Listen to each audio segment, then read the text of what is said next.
dia, segundo dia de debate do nosso ciclo O que Resta de Junho, para pensar o legado de junho de 2013 no Brasil, 3 anos depois, em todas as suas dimensões, em todos os seus desdobramentos, ecos, refluxos, enfim. E aí, então, aqui a gente está na mesa com o Daniel Biral, do Advogados Ativistas, foi do Advogados Ativistas de 2013, continuou lá até 2015, né? O JP Cuenca, escritor, colunista da Folha, e a Rebeca Lerer, da Anistia Internacional. Amanhã a gente vai fazer um outro cine-debate. Ontem a gente fez um cine-debate sobre aquele documentário da Folha. Amanhã a gente vai fazer um do Carlos Posato. Quinta-feira vai ter uma outra mesa de debate. Sexta-feira vai ser o único dia que a gente não vai fazer nenhum evento, nada em particular. E aí sábado, às 3 da tarde, a gente vai ter uma exibição de um filme do Ocupe-se, junto com os realizadores.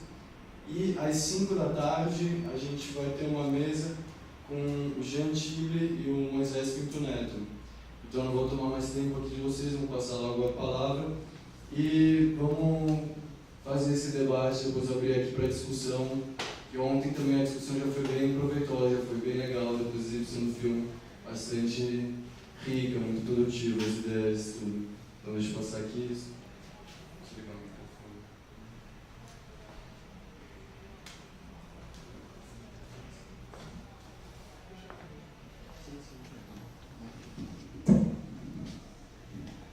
Legal. Oi, sou o Daniel.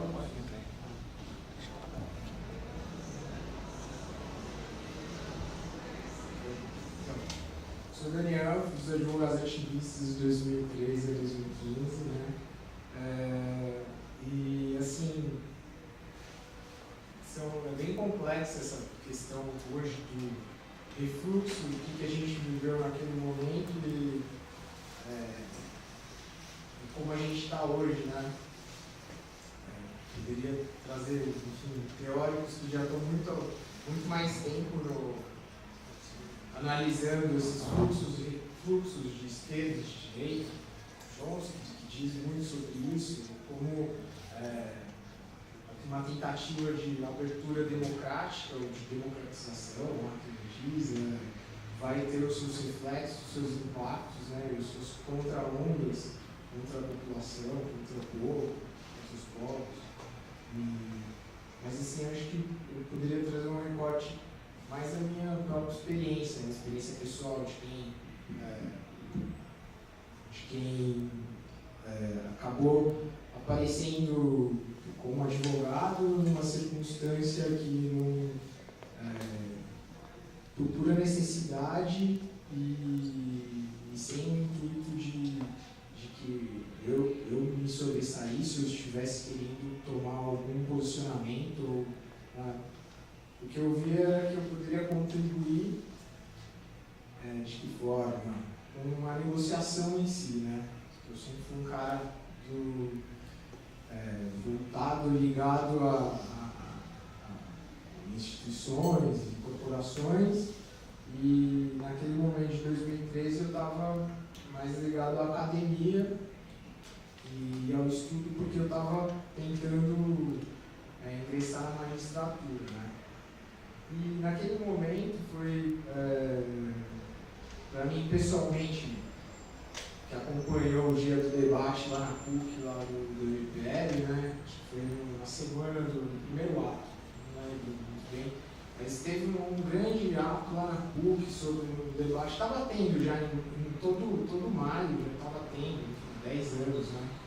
Mas, e acompanhei aquilo com um ceticismo, assim, de, tudo bem, esse debate é importante, tudo mais, mas e aí, né? E aconteceu dia 6 e dia 7 foram muito importantes também, porque pessoas que eu conhecia, tinham alguma relação de vínculo comigo, foram agredidas pela polícia, né? Então, diretamente foram atingidas. E por isso, mais que eu fui para a rua para entender o que estava acontecendo. E quando eu vi dia 13, a quinta 13, aquele fatídica negociação lá com os grupos, vários jovens tentando argumentar com coronéis da tropa de choque, enfim. Não conseguiam nem debater, porque é tão imperiosa, né, o debate entre os coronéis e as pessoas que eles acreditaram que eles poderiam subir a consolação e que não era verdade. Só pela disposição das tropas e tudo mais, a gente já podia ter uma noção daquilo, do que iria acontecer. Enfim, nesse momento, eu tive por mim que eu poderia contribuir dessa maneira, com negociação de conflitos, né? Que era a minha especialidade nas corporações, e poderia, de alguma forma, aplicar também a Constituição, que praticamente eu estava querendo decorar naquele momento de estudo e pôr em prática. E trazer realmente para a rua uma aplicação não teórica, né? E a construção dos advogados ativistas foi bem assim, foi bem empírica.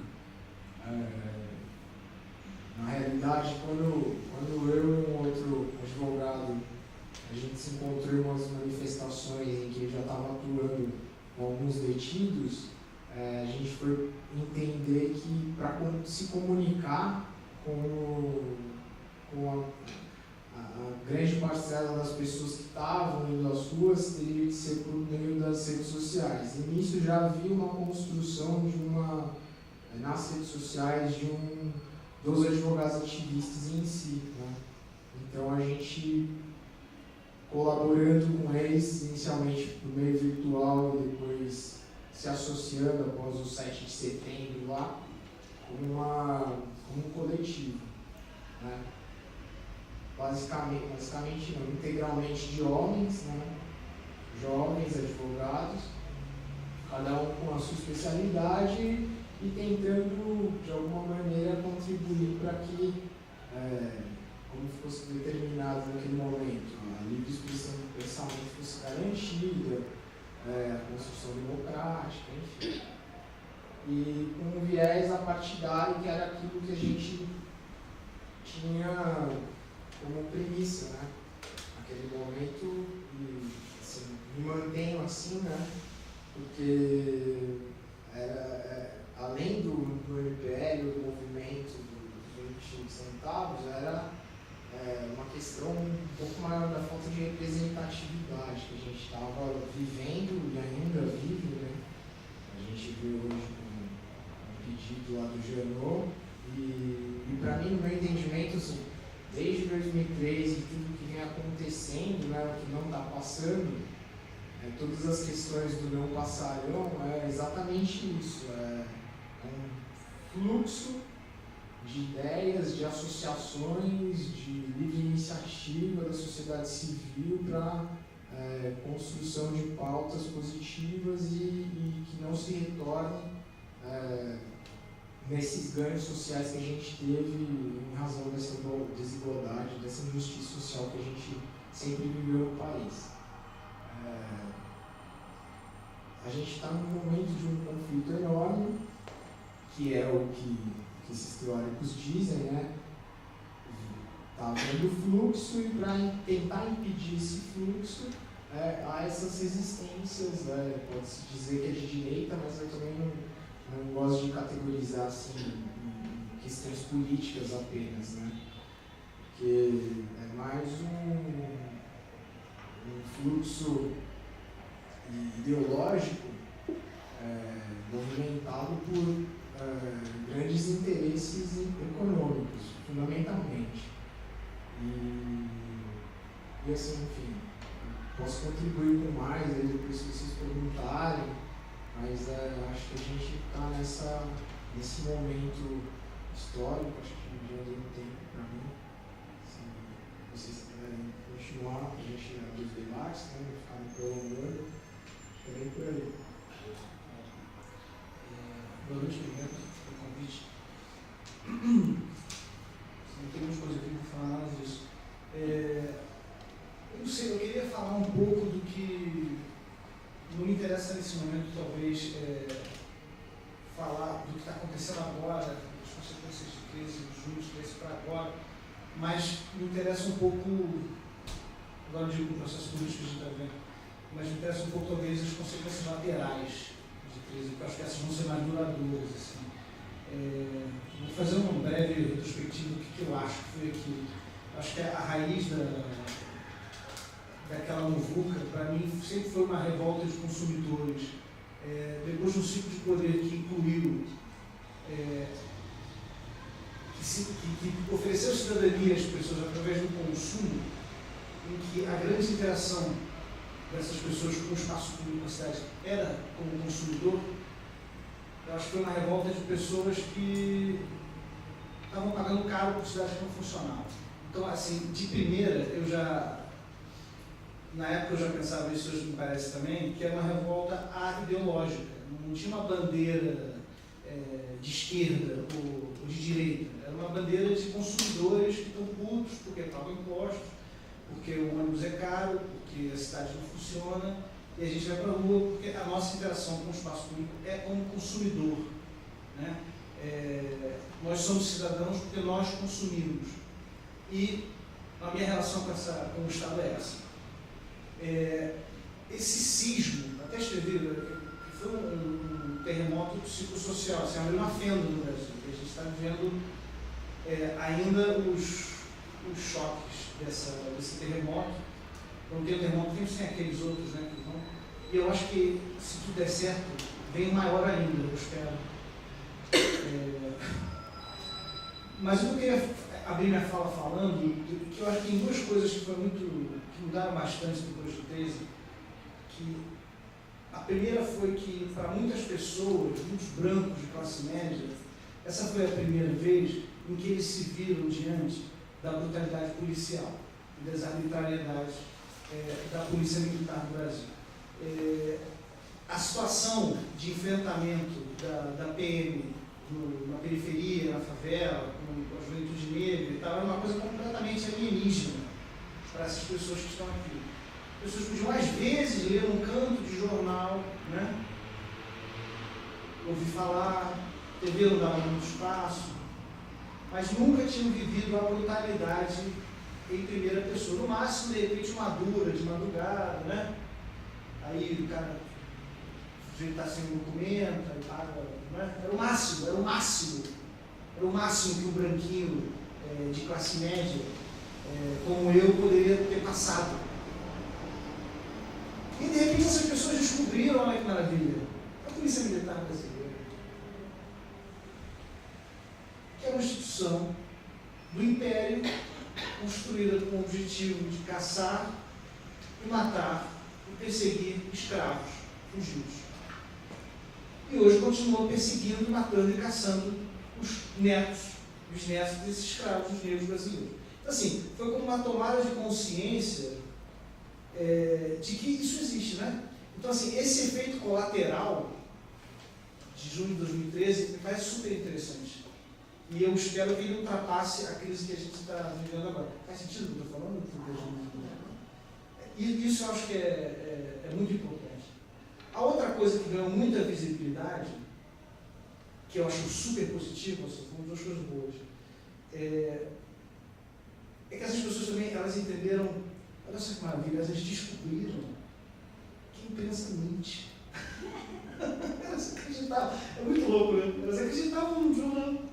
Elas acreditavam, pessoas esclarecidas, terceiro grau, com mestrado, doutorado, viam o Jornal Nacional e acreditavam no Jornal Nacional. Elas precisavam ir para a rua, apanhar, ocorrer com pânico pela primeira vez, sentindo pânico pela primeira vez, passando pelas veias dela, aquele tipo de pânico coletivo contra uma força do Estado.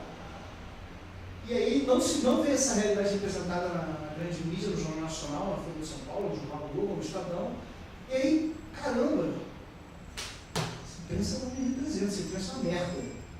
Então, assim, em 3 anos, o que a gente viu foi um aumento gigantesco da visibilidade do genocídio da juventude negra, campanhas como que a Rebeca faz na Anistia com cada vez mais repercussão, não tinham repercussão antes.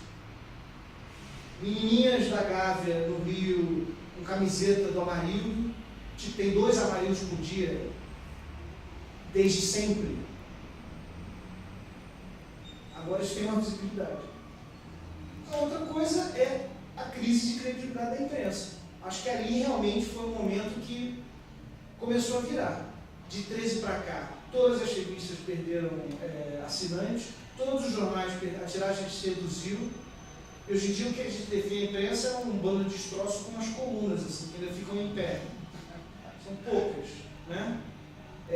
Mas é uma crise de credibilidade generalizada e que eu acho que vai demorar muito tempo se eles conseguirem recuperar. Acho que chegou num lugar ali para certos veículos que não voltam. Isso somado com toda a questão da internet, de outras mídias e tal, que seduzem o leitor. Eles também não souberam seduzir um leitor, renovar o público do leitor deles. O Jornal Globo, por exemplo, é um jornal de septuagenários. Assim, a média do leitor do Globo do Rio de Janeiro sério, cara. Alguém me falou o número, tipo 65, é sério? É um jornal assim, por exemplo, o Globo no centro do Rio você não compra, não vende. Nas bancas de jornal, mais do centro do Rio, mais para o lado da Central do Brasil, não tem o Globo. Não tem, extra, dia, aquele outro lá, meia hora e tal. Então, eu queria só fechar essa minha fala inicial, falando desses dois efeitos colaterais, que inicialmente não estavam na agenda, em nenhum momento. Imprensa e violência policial não era as pessoas começaram a protestar por causa da violência policial depois. Eu acho que o efeito disso pode ultrapassar essa crise que a gente está vivendo de uma forma positiva. Eu sou um grande pessimista, não acredito só no horror e no desencanto, mas volto pelo desespero mesmo. Essas duas coisas eu acho que são abrir minha fala falando de coisas boas. Né? É isso. Gente, palmas para ele, porque com esforço, porque eu estou até cansada depois. Boa noite, obrigada pelo convite. Meu nome é Rebeca Lerer, eu sou jornalista e ativista desde 1996, então bem antes de 2013. Eu não gosto de ficar falando muito de mim, mas eu acho que nesse tipo de conversa é interessante. Eu trago uma perspectiva do que era o ativismo antes de junho de 2013. Não era praticamente um ET. Né? Eu falo, por exemplo, o que você faz? Eu sou ativista. Oi? Vou ficar fazendo piquete, baderna, vandalismo. Eu trabalhei no Greenpeace de 98 até 2009. E aí fazia aquelas invasões, bloqueios, já fui presa em vários países, fui presa aqui no Brasil, levei gás de pimenta na cara, isso tudo antes da gente falar de manifestação. E eu era tratada pela minha própria família, eu era criminalizada. Assim, isso aí não vai mudar nada, isso aí não é trabalho de verdade. Aí quando eu engravidei, eu falei assim, agora você vai arrumar um trabalho de verdade. Eu, não. Então assim, no Brasil, o movimento social ativista, mais independente, de confronto e de denúncia, sempre foi criminalizado, historicamente. Um exemplo famoso dos anos 90 é o MST. Quem tem mais de 35 anos aqui lembra o tratamento que era dado pela imprensa e pelo governo ao MST antes do Lula virar presidente, antes do massacre de Eldorado dos Carajás em 1996. Isso aconteceu aquele massacre, para a sociedade começar a entender que o que acontecia no campo não era bem aquilo que a gente estava sabendo, não era pré-internet. Então, e aí depois quando o Lula foi eleito, o MST foi convidado a compor a base do governo e aí não foi mais criminalizado. Também mudou o seu perfil de atuação, né? Consolidou mais o trabalho nos assentamentos do que novas invasões. Acho que guardem essa informação em algum lugar.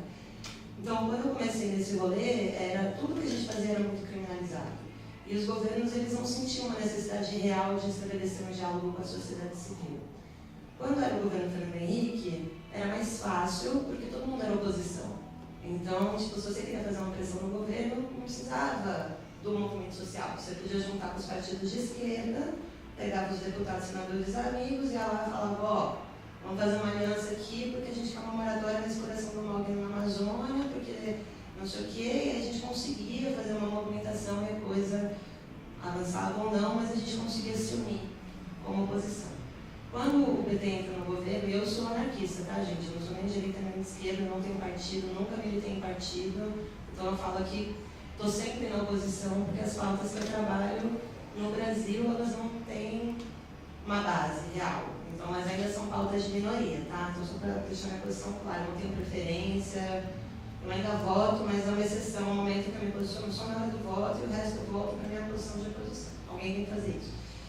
Então, durante os anos 2000, o que a gente, como ativista, viveu, até 2011, até 2013, foi uma segregação muito grande pelos canais institucionais.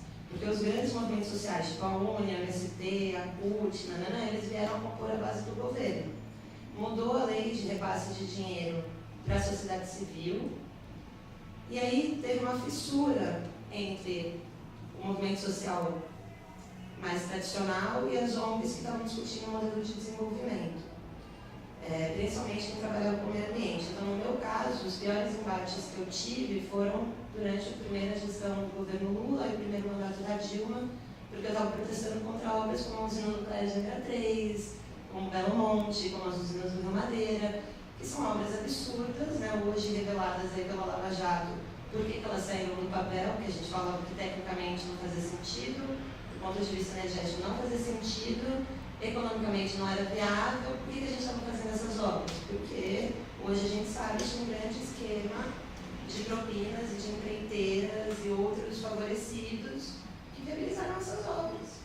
Para vocês terem ideia, em relação ao Angra 3, eu estava no Greenpeace, entre 2006 e 2008, eu fiz 4 relatórios. Um falando que era inconstitucional, que não tinha passado pelo Congresso. Ditadura, cabo a rabo pela cima daquele projeto. O outro que era insustentável do ponto de vista energético, porque gerava uma grande quantidade de emissão de CO2, mudanças climáticas. O terceiro fazendo uma análise econômica, dizendo, olha, essa conta não fecha, tem aí pelo menos uns 4 bilhões de reais escondidos na conta. Explica para nós, assim, como o pessoal da USP fazendo, não era eu, não, porque eu sou jornalista, mas eu contratava os caras que sabiam do bagulho. Não fechava a conta. E o último era o falando da poluição. Assim, eu cobri todos os argumentos, eu fui em todas as audiências de licenciamento do empreendimento, e eu fui silenciada, criminalizada, detida, ameaçada em todas. A grande mídia cobria? Mais ou menos. Vocês ficaram sabendo? Não. Alguém naquela hora se indignou? Não. Ninguém. Então, assim, eu gosto de falar isso porque são coisas que elas vêm se acumulando há muito tempo. Quando chega 2013, então, peraí, é um salto muito grande. Então, assim, o que aconteceu durante a gestão Lula-Dilma é que os movimentos sociais foram trazidos para a base do governo, não foram criados canais de diálogo permanente. Não, por exemplo, o Conselho Nacional de Política Energética, que deveria ter participação da sociedade civil, não existe representante da sociedade civil nomeado desde o primeiro governo Lula. Então, a sociedade civil não acompanhou de perto esses projetos. São os grandes projetos do PAC, os grandes projetos da Lava Jato. Nada disso é por acaso. Quando começa a década de 2010, eu já tinha saído do Greenpeace e vim trabalhar na Matilha Cultural, que é um centro cultural aqui na República. E a gente pegou a eleição de São Paulo de 2012, eu já participei dos atos do MPL em 2011, a gente fez catracaço aqui na Sé, levamos gás de pimenta, borrachada, fomos na casa do Kassab, ninguém falou nada, porque a esquerda até então era um prefeito do PSDB, estava todo mundo feliz, tentando fazer campanha para as eleições de 2012, tá, vai aí, bate à vontade. Quando vem 2012 tem a eleição, estava a disputa Celso Russomano Haddad no segundo turno, vocês devem lembrar. A gente se juntou com os coletivos de cultura e fizeram o Existe Amor em SP, foi uma manifestação cultural contra a eleição do Russomano. O Haddad se elegeu na onda, né, naquela onda do amor, a reocupação das ruas, lá. Vou falar um pouco mais do que 10 minutos, tá? Mas aí depois eu não falo mais na frente. E aí a galera dos movimentos mais autônomos, né, o MPL, que é a mesma galera da Marcha da Maconha, Marcha das Vadias, então vários outros micromovimentos autônomos que já vinham se organizando, se consolidando, né? Eu participo da Marcha da Maconha desde 2008, então acompanhei de 40 pessoas, a gente chega a 40 mil esse ano. A marcha o movimento feminista mais radical que foi se formando também nesses núcleos.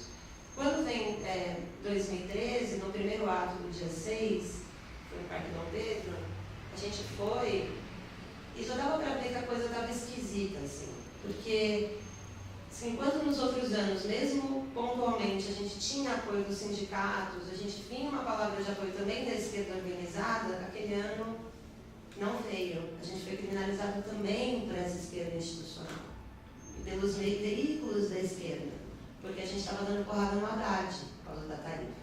E isso, para mim, é um fator que nunca é discutido quando se discute junho, é muito subrepresentado nas discussões e é fundamental, porque ali foi feita uma escolha da esquerda, de ficar do lado da polícia que estava batendo na gente, de ficar do lado da imprensa que estava manipulando as histórias, de deixar a gente apanhar, basicamente. E como eu falei para você, já tinha sido detida, já tinha apanhado de polícia, eu nunca vi nada parecido com o que eu vi no dia 13 de janeiro de 2013. Até hoje eu tenho pesadelo com aquela noite, gente. Uma coisa completamente desproporcional. De qualquer um, não existe uma explicação aceitável, democrática. Assim, até hoje eu não vi uma coisa tão séria de violação de direitos, de direito ao protesto, de colocar em risco a vida das pessoas, de quem não estava envolvido naquela manifestação. Aquela manifestação, depois aconteceu 6, a gente teve a marcha da maconha no 7, tinha tido uma no dia 11 e veio no dia 13. Lá no dia 11 a gente já sabia que ia dar merda. E aí no dia 13 de manhã saíram os 2 editoriais pedindo para o Alckmin liberar a Paulista. Eu cheguei aqui no centro para trabalhar na matilha às 2 horas da tarde, o centro rodeado de polícia, ocupado por policiais. Eu recebi muita mensagem de gente sendo entrevistada nas estações de metrô. A gente fez um chamado na página da matilha, dizendo que a gente ia montar uma base de primeiros socorros, porque o que acontece nas manifestações também é que eles mandam a polícia e só. Não tem uma ambulância, não tem um carro de bombeiro, não tem nada. Então, se é machucado, a rua está bloqueada. Como a matilha fica aqui perto, meio que na área, né, a gente fizemos um chamado, a gente conseguiu um médico e um enfermeiro. Fomos lá comprar uma unidade de primeiros socorros. Naquela noite a gente atendeu 50 pessoas feridas. 2 que eu tive que encaminhar para Santa Casa. Que ninguém falou. Não sei em nenhum lugar esse número de feridos, mas eu sei. Porque passou lá. Inclusive policiais. Porque os policiais também estavam se machucando. Então, assim, naquele dia 13, para mim, ficou muito claro o tamanho do buraco. Para mim, o golpe começou ali. Eu odeio essa palavra golpe. Já ter feito o João várias vezes por causa disso. Mas, assim, se vocês querem falar de violação de direito, reprodução de modelos de ditadura, começou, de fato, naquela noite do 13 de junho. E aí, o que aconteceu? A esquerda organizada continuou numa de proteger a prefeitura do PT. Não pode. Não entendendo que, justamente, por que a galera estava... Por que ganhou fôlego? Porque o Haddad não é o Alckmin. O Haddad não é um alvo permeável, gente. Ele se sente na obrigação de responder. Os secretários do Haddad, que é diferente, a gente bate no Kassab e bate no Alckmin, era tipo, você bater num muro. Não um cara que vai no mínimo querer te ouvir, vai se sentir um pouco culpado. Então, assim, tinha uma permeabilidade. Quando você está fazendo pressão social, é importante para você ter um resultado concreto. O que a esquerda fez? Vocês não estão dando a chance, eles são um bom prefeito. Mano, vamos discutir a tarifa. Vamos discutir mobilidade em São Paulo, que é uma pauta que nunca vingou nessa cidade. Porque da mesma forma que é empreiteiro que elege deputado e senador, quem elege vereador nessa cidade é montadora de automóvel, dono de posto de gasolina, empreiteiro que faz obra viária, gente. 80% do orçamento de transporte vai para obra para automóvel privado em São Paulo. Era nesse vespeiro que o MPL estava mexendo. Neste. O MPL é muito claro. Nossa pauta é a tarifa. No vácuo que ficou, quando a gente é criminalizado pela imprensa e pela polícia, sozinho, sem grana, sem carro de som, sem advogados, meninos chegando junto naquela hora, todo mundo, um bando de moleque, sem partido, sem ninguém, o que a direita fez? Direita odeia esses termos, essa galera aí que quer continuar no poder, sei lá, dança das cadeiras malditas. O que os caras fazem? Eles vão opa, aqui tem um negócio que não é por 20 centavos. Aí vem o não é por 20 centavos. Foi no sábado, dia 15 de junho, que veio o não é por 20 centavos. Aí no dia 17, que foi a segunda-feira que teve a manifestação de 1 milhão, que maravilha essa festa da democracia, eu fui para o Palácio do Governo. Eu vi o massacre que aconteceu lá. Dos Bandeirantes. Lá no Palácio dos Bandeirantes, eu vi. Foram os piores feridos que eu atendi, foram lá. Gente em choque, a Rocan não deixava a gente atender as pessoas que estavam feridas, eu desmaiei. Foi a pior noite, ninguém viu, a gente estava massacrado. Ah, era Black Bloc, nem existia essa tag Black Bloc naquela época ainda. Quem que eram aqueles meninos? Muitos pichadores de periferia, eu troquei ideia com vários que estavam lá no palácio, estavam tentando invadir. Todos tiveram que vazar do ato 11h30 da noite, porque senão não tinha transporte público para chegar em casa. Então, que rotularam como uma revolta da classe média, na verdade, até aquele momento, quem estava na linha de frente era uma galera da periferia. O MPL tem mais de 8 núcleos que são ativos nas periferias de São Paulo, que montam, inclusive, em várias escolas secundaristas. Então, exatamente. Aí é nesse momento que a mídia se apropria e falou assim, não, vamos para a rua, é sem partido, é o governo, é a Dilma. E aí a gente virou minoria de bando. Daí a gente é expulso da rua. Aí no dia 19 de junho, que é quando baixa a tarifa, a gente vai para quinta-feira na Paulista para comemorar. Eu estava na Paulista, na frente da Gazeta, quando teve a queima de bandeiras do PT. Foi a primeira vez que eu vi. E descendo de lá para cá para o centro, eu vi skinhead, arrastando, batendo em homossexual, enfim, toda essa porta do inferno foi aberta ali. Essas forças elas começaram a se organizar ali, e aí a esquerda magoada com o MPL, até hoje o Haddad fala que ele é magoado com o MPL. Então, assim, existe, além da maldade, do dinheiro, tal, dos interesses, dos conservadores, dos Inatem, mas rolou um vácuo que foi deixado pela própria esquerda institucionalizada, que é muito reflexo da falta de autocrítica que foi feita dentro da própria gestão PT nas pautas de direitos civis e de meio ambiente, né, que a gente teve um aumento absurdo de letalidade policial, por exemplo, a pauta de direitos reprodutivos, aborto, enfim, não avançou. Então não é que foi um governo bom para isso, não foi mesmo. Já a pauta indígena, não foi mesmo. Né? Então, assim, a gente são reflexos de muitos anos de não diálogo, e até assim, agora está tendo diálogo, depois do impeachment. Aí quer conversar, chama para sentar junto. Então, assim, esse gap que ficou, que a gente sente, ele é uma construção de 2 décadas, entendeu? E, em termos de legado, eu vejo vários legados positivos. As ciclovias e as ciclofaixas em São Paulo são mais concreto e visível. Isso não teria acontecido sem junho de 2013. Isso não teria acontecido. O Haddad não teria feito 1 quilômetro de ciclovia na Paulista, gente. Será? Eu tenho certeza Você absoluta. as associações de ciclistas? Sim. Mas só no eu sei. Mas a pauta da mobilidade, como pauta, como ter audiências públicas, como desafiar essa ditadura do automóvel, como redirecionar as verbas, isso virou uma pauta depois de 2013. Pelo que eu acompanho, trabalho com a prefeitura. É mais fácil do que desafiar a máfia dos transportes. Exatamente. Mas foram jeitos, respostas que não necessariamente vincularam. vincularam. O Haddad está sendo bastante perseguido e pichado por causa disso. Não estou pichando mais o Haddad, não. Estou dizendo da postura dele em relação à tarifa, que daí esse ano ele vem, aumenta pelo 2º ano seguido, sem negociar de novo, complexo.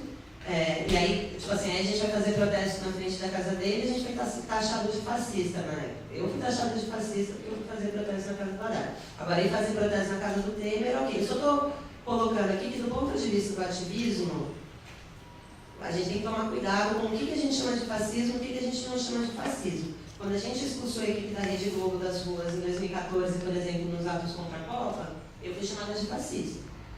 Agora, expulsar a equipe da Globo e chamar de golpista não é fascismo. Então, assim, eu sempre achei a Globo golpista, não estou defendendo a Rede Globo, não.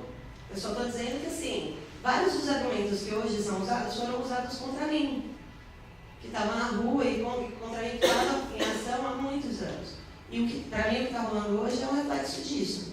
São pessoas muito parecidas, uma traição entre antigos aliados, que até outro dia sentavam, almoçavam, jantavam, tomavam café da manhã praticamente juntos, com todo o respeito e reconhecimento das políticas sociais, dos programas, né, que não viraram nem política de Estado, mas dos programas sociais que o PT conseguiu fazer. Então eu votei no Lula, votei na Dilma, não sou antipetista, fazendo uma crítica como ativista, como uma pessoa que foi criminalizada em todos esses governos, independente do partido. E eu acho que esse é o grande ponto, que a gente não consegue. Quando a gente vai nessa discussão partidária, a gente não vai conseguir evoluir, independente da minha ideologia, se eu acho que tem que ter mais Estado, menos Estado, se eu acho que isso ou aquilo, a gente não vai conseguir evoluir como um sistema democrático, porque a gente tem 2 pesos e 2 medidas dependendo de quem está falando. Os princípios democráticos, eles são flexibilizados. E isso é complexo, entendeu? Então, assim, para mim hoje é fazer esse tipo de conversa. Eu vou parar de falar agora porque tem outras coisas, mas queria fazer essa provocação porque eu vejo análises muito lineares, assim, esquecendo de fazer uma coisa mais crítica do que aconteceu nesses últimos 10 anos no país em relação aos movimentos sociais. E aí no Rio de Janeiro a dinâmica é diferente. Não dá para você dizer que junho de 2013 foi igual em São Paulo e no Rio, porque não foi. São movimentos diferentes, atores diferentes. A Globo entra, então assim, por exemplo, não teve o caso do Bruno, daquele menino em setembro no Rio, que ele é acusado de jogar um coquetel molotov, aí a mídia ninja filma. As imagens da mídia ninja fazem o Jornal Nacional voltar atrás e dizer, opa, não, o cara não jogou o molotov. Eu nunca tinha visto isso. O Jornal Nacional ser desmentido por um vídeo de internet foi a primeira vez. E única. Mas ali eles só... Ih, ferrou. Desculpa falar tanto, gente, porque essa pauta me conta. Se me permite, a gente vai abrir aqui. Então, abrindo agora aqui para o debate, vamos cada um. A gente pode fazer em blocos assim para paralisar, para cada um falar mais. Eu acho que funciona assim.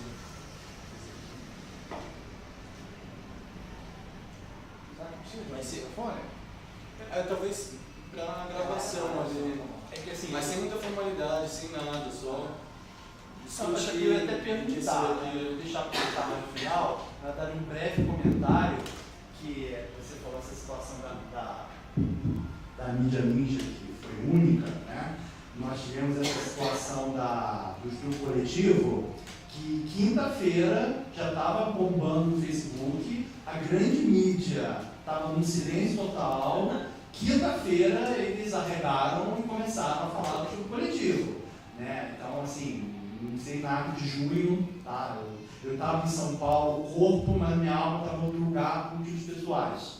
Né? Mas o fato é que essa não foi a última vez, e eu acho que isso é uma coisa muito importante. É a segunda vez que a grande mídia é derrubada, no caso, pelo Facebook. Bom, obrigado aos 3 aí. Vou fazer só um perguntar para o Daniel a questão, como advogado, isso que aconteceu em janeiro, agora desse ano, que eu estava, né, na polícia atacar uma manifestação que não tinha saído ainda, que ninguém cercou e massacrou ali na Praça do Ciclista. Isso aí foi um passo além, né, de junho de 2013 a junho de 2014, não o Rebeca está se transando. Mas isso foi aceito, né, pela, vamos dizer assim, eu vou comentar isso foi aceito assim, pelo establishment, mesmo pelos nossos pseudo-liberais aí, eles passou, né? Tá bom. Vai lá, então depois. Eu também quero falar. Não, então, assim, não é. Eu estava nesse protesto de janeiro, que a gente foi. Mas assim, em 2014, nos atos contra a Copa, por exemplo, aqui em São Paulo, teve um dia no MASP, a gente estava umas 400 pessoas e tinha mais de 800 policiais. Cercaram o voo livre do MASP e não entrava ninguém, não saía ninguém. Depois, uma outra vez aqui na Roosevelt, que não era nem um ato, era um debate quando você foi preso. Não era nem um debate, era um ato também em 2014, porque o Fábio Day, que é um amigo nosso, tinha sido preso com uma prova forjada, plantaram um explosivo na mochila dele, ele ficou 3 meses preso, no presídio de segurança. 15 de maio de 2014 também foi reprimido. Exatamente. Então, assim, esse ato na Roosevelt era um debate. Tipo isso aqui que a gente está fazendo aqui, só que na praça. Não ia sair manifestação nem nada. Quando eu cheguei lá, tinha tropa de choque, cavalaria, milhares de policiais, com 200 pessoas reunidas na praça. Você não podia entrar e sair do debate. O Daniel foi preso, se ele quiser falar dessa noite. Então, essa prática de envelopamento, que a gente chama de jargão de segurança de rua, é envelopamento, o nome técnico é Caldeirão de Hamburgo, que é proibido pela Convenção de Genebra, foi proibido depois dos protestos do G8 na Europa.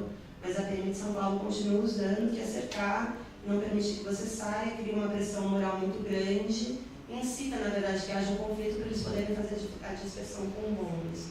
Então não foi a primeira vez e não vai ser a última também, Teve infelizmente. envelopamento também nas manifestações manifestações anti-globalização, já na frente do Anos do 90. Central, nos anos 90. Na Copa do Bem Rio, pesado. Copa do Maracanã, várias vezes. Na final da Copa no Rio. Bizarramente.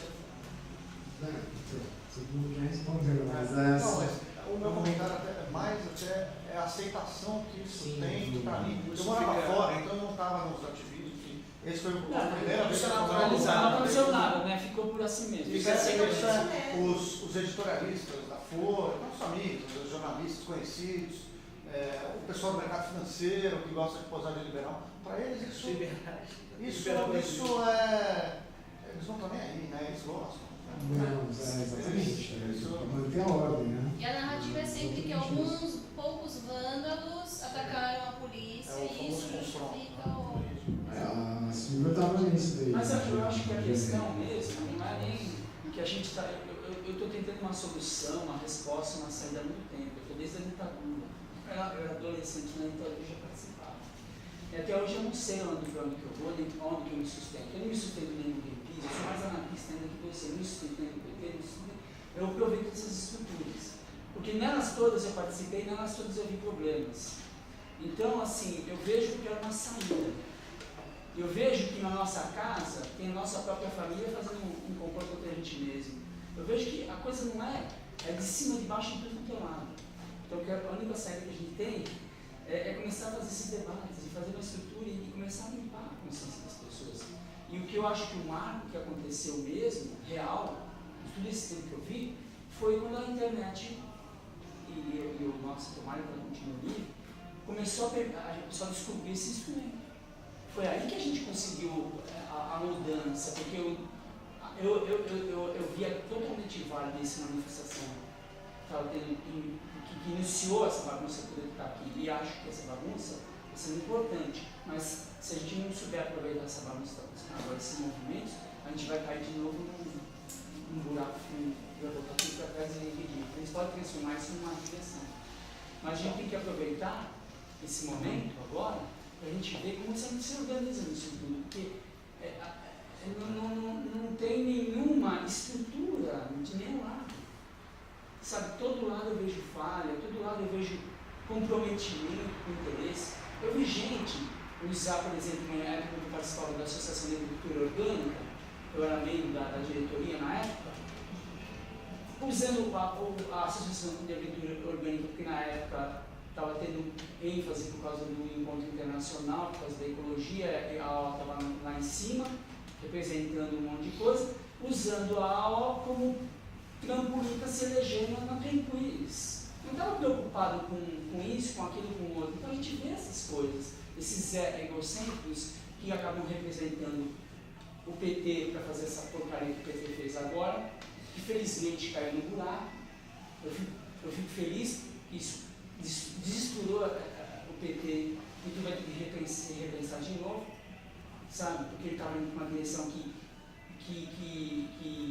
bagunçou a esquerda, e aí a esquerda se encolheu, felizmente saiu de volta, começou a protestar, eu achei bom, mas eles estavam ressabiados por quê? Porque o PT, que era uma representação da esquerda, jogou tudo no buraco. Então a gente está vendo isso tudo. Agora o pessoal sabe, a gente tem que sair e não ficar mais se apoiando geralmente em instituições nenhuma. É isso que você está falando de anarquismo, acho que é ele mesmo. O Greenpeace é um instrumento, vamos usá-lo enquanto ele estiver representando o nosso interesse. Eu já sei do Do que povo. 10 anos. Ele tem uma verdadeira representatividade. Não, estou falando assim que você está falando. A gente tem que tomar cuidado com isso, né? Resumindo, com a representatividade. A gente tem que usá-la até o ponto em que ela ainda é salutar. São reflexões, né? Eu acho que muitas das coisas que você falou aí são verdades. Como eu disse, eu acredito no.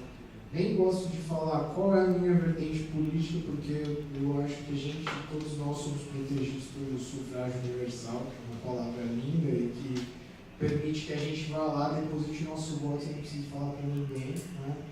Fazer até uma brincadeira com os novos advogados ativistas que entravam no grupo, que era, eu perguntava, olha, e aí, para quem você votou na última eleição? A pessoa falava, olha, a gente lida normalmente com inúmeras pessoas, cada um com a sua vertente, cada um com a sua necessidade de se expressar, e a gente garante isso, independente do posicionamento político.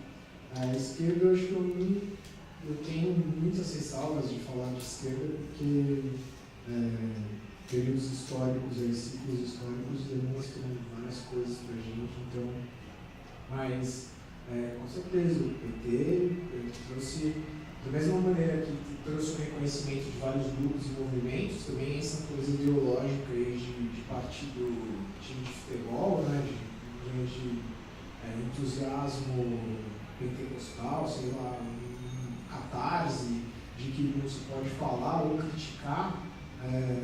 Eu acho que isso não é possível em nenhuma área da sociedade. A gente acaba sofrendo as maiores críticas da nossa família, que estão perto da gente, dos nossos parceiros, enfim. E isso é natural, a gente tem que levar com uma certa naturalidade. Não pode cometer alguns equívocos que já não são equívocos, já possam ser equívocos. Enfim, de junho, eu estava em vários protestos, não só do MPL, né, porque tinha uma questão que era bem básica, assim, dos advogados ativistas, que era tentar impedir a violência policial. Então, no conflito já de imediato com a polícia, chegar e tratar com a polícia já de imediato, conversar, e, enfim. No MPL, ele já tinha um corpo jurídico já, né, substancial, que fazia parte de sindicatos e tudo mais, e a gente se via numa posição de tentativa de negociar com os policiais, que eles não faziam, né, para tentar impedir conflito, e posteriormente nos casos de detenção de pessoas que não eram partidárias e que estavam à margem desses grupos que já tinham apoios. Além das movimentações do MPL, eu acompanhei assim, dezenas, porque naquele período de junho até setembro, quando estavam chamando Setembro Negro, os grupos antigos, enfim, em São Paulo estavam chamando Setembro Negro, tiveram assim, praticamente 2 manifestações por dia na cidade, de pequenos grupos seduzimos que eram violentamente tirados das ruas. Eu acompanhei casos assim, que a pessoa ela teve que responder um inquérito por ter sido atropelada pelo carro da polícia. Então, assim, coisas absurdas. Como que você vai falar de direito para um sujeito desse? Ou aula pública que consiga conversar com um grupo de FIFA e punk e tudo mais na cidade, que os caras falavam, mas se eu estou xingando ele não tem direito de me bater, né? E trazer esse antagonismo da lei e da realidade, isso foi uma tentativa, né?